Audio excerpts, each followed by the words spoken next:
اور پھر نبی صلی اللہ علیہ وسلم نے امتیوں کو بھی کہا، صحابہ کو بھی کہا کہ خوشخبری دیا کرو، بشروا ولا تنفروا، لوگوں کو خوشیاں دو، لوگوں کو خوشخبریاں دو، ان کو متنفر نہ کرو۔ تو آپ پھر کسی کو نیک اعمال کرتے دیکھتے ہو تو ان کو موٹیویٹ کرو، ان کو مبارکباد دو، ان کو تسلی کے، خوشی کے بول وہ ادا کرو، ان کو کہو کہ یہ تمہاری دنیا اور آخرت کی زندگی کو بہتر کرنے کا سبب ہے۔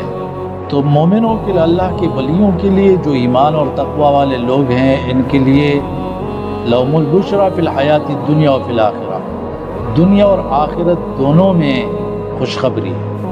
اور قرآن کو بھی ہدی و بشریٰ کہا گیا، یہ خوشخبری ہے۔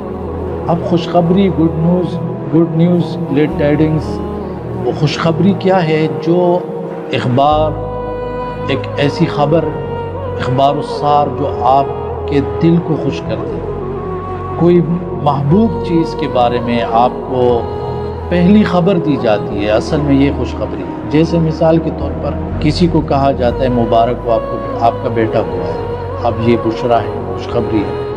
قرآن ایک ایسی خوشخبری ہے کہ یہ جتنی بار بھی دی جائے، اس کا مزہ، اس کا لطف، اس سے ملنے والا سکون وہ کم نہیں ہوتا۔ دنیا کی ساری خوشخبریاں، سب سے پہلے جو شخص خوشخبری دے وہی جو ہے زیادہ اثر رکھتی ہے انسان، پھر دوسرا تیسرا وہ اثر اتنا نہیں ہوتا۔